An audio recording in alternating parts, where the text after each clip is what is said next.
No sábado eu tentei ligar, deu caixa postal, mas era assim, no domingo logo de manhã a gente se falava, no domingo ela estava de volta. Qual foi a última vez que você conversou com a Isabela? A última vez que eu falei com ela foi na sexta-feira, por volta de umas 6 horas da tarde, quando eu saí do meu trabalho, e ela já tinha ido para casa do pai, e eu liguei para saber como ela estava. Ela atendeu super feliz, ela atendeu com uma voz alegre, e nós conversamos. Eu fiz a pergunta se ela estava feliz. Ela falou que estava muito feliz. E eu falei, então tá bom, filha, a mamãe te ama.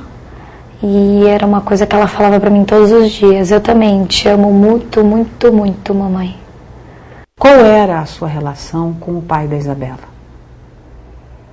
Muito pequena. Você não conversava muito com ele? Muito não conversava. Nada? Nada. E aí, com quem que você tratava e lidava, então, nos assuntos sobre Isabela? Com o pai dele. Escola, tudo, todas as dúvidas, tudo era com o pai. Você ligava para o pai para falar com ele? Eu procurava não ligar muito. Eu resolvia tudo que eu podia resolver. Escola, médico, todos os tipos de assunto em relação a ela, eu tentava resolver. E quando o assunto era ele, ou envolvia alguma coisa com ele, aí eu conversava com o pai dele. E era ele quem fazia esse intermédio, conversava com ele, conversava comigo. Por que isso? Porque foi um acordo entre vocês? Não. Ele pediu para não falar com você? Não, ele nunca quis conversar comigo. E uma maneira que a gente encontrou de se comunicar era através do pai dele. Ele sempre intermediou tudo. Como é que era a relação da Isabela com o Alexandre, com o pai? Ela me falava pouco da relação deles.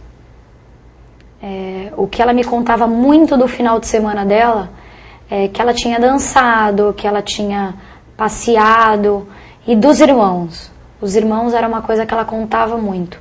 Agora, da relação deles, ela não dava ênfase a esse assunto. Agora, aos irmãos, ela falava sim, e muito. E ela falava pra você se ele era um bom pai, se ela gostava dele? Não.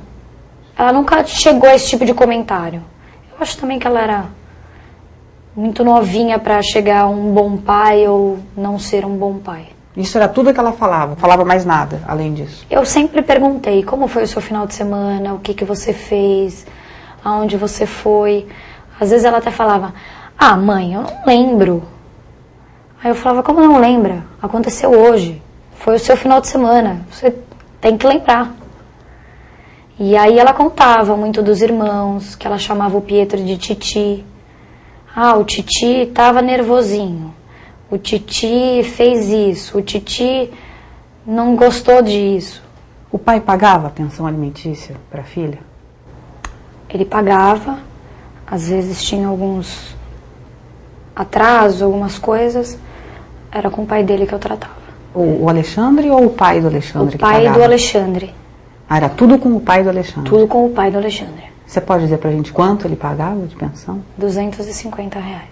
No seu depoimento, você conta que o Alexandre teria ficado transtornado algumas vezes e agido com violência. E pelo menos numa dessas vezes, ele teria ameaçado a sua mãe de morte. É isso mesmo? Como é que aconteceu isso? Nós nos separamos, a nossa filha tinha 11 meses. Uhum. E quando isso aconteceu, nós já estávamos separados há algum tempo. E eu precisava trabalhar e como os meus pais têm comércio, ficava difícil de conciliar. E aí eu coloquei ela na escola e ele não aceitou. E ele foi na minha casa brigar, e eu tive que sair do trabalho para ir para a porta da minha casa encontrar com ele. E houve uma grande discussão, porque ele achava que essa ideia da escola era da minha mãe. Então, ele não aceitava e ele achava que a culpa era da minha mãe. Então, ele dava ênfase de que a culpa era dela e que era ela que ele queria falar com ela, porque ele ia matá-la, porque a ideia foi dela. Você ficou assustada com tudo isso? Eu enfrentei. Como? Enfrentei ele, não tive medo dele em segundo algum. Quando ele falava, eu vou matá-la, eu vou matar vocês, ele ia resolver a maneira que ele tinha para fazer, mas ali eu estava para enfrentá-lo. E como é que era a sua relação com a Ana Carolina Jatobá? Nós tínhamos pouca relação. Nós nos falávamos pouco em relação a Isabela quando era algum recado que não podia ser por ela. E quando eu ligava, porque eu tinha o número somente do celular dela, quando eu ligava, ela já via que era o meu número, então ela já chamava a Isabela e já passava o telefone. Então já era a minha filha quem atendia o telefone. Entendi. Você acha que ela sentia ciúmes de você? Sim. Por quê? Eu não sei, porque eu nunca dei motivo. Mas por que você achava isso? Ela? O que ela fazia que fazia você achar que ela tinha ciúmes de você? Não era eu quem achava, era ele quem me falou algumas vezes e a família dele também me falava. Então não fui eu quem tirei essa conclusão. Foram eles que me contaram. Entendi. Como é que era a relação da Isabela com ela? A Isabela te contava? Ela me contava como uma relação normal. Ela nunca... Porque ela era uma criança que contava as coisas. Ela chegava em casa contando as coisas. E ela contava, e eu ainda perguntava quem cuidou dela, quem fazia as coisas para ela, e ela me falava que era a tia Carol. Alguma vez a Isabela relatou qualquer história de violência ou agressão por parte da madrasta? Não. Eu pergunto porque numa outra parte do depoimento, você conta que a Isabela chegava com manchas roxas no corpo e beliscões. Como é que ele explicava isso para você? Ela e o Pietro, eles tinham... O Pietro era uma criança que tinha uma idade maior, então eles já tinham entendimento de algumas coisas.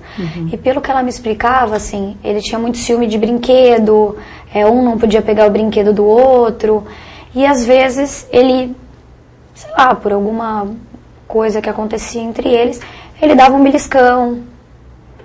E ela chegava em casa falando, ai mamãe, o Pietro me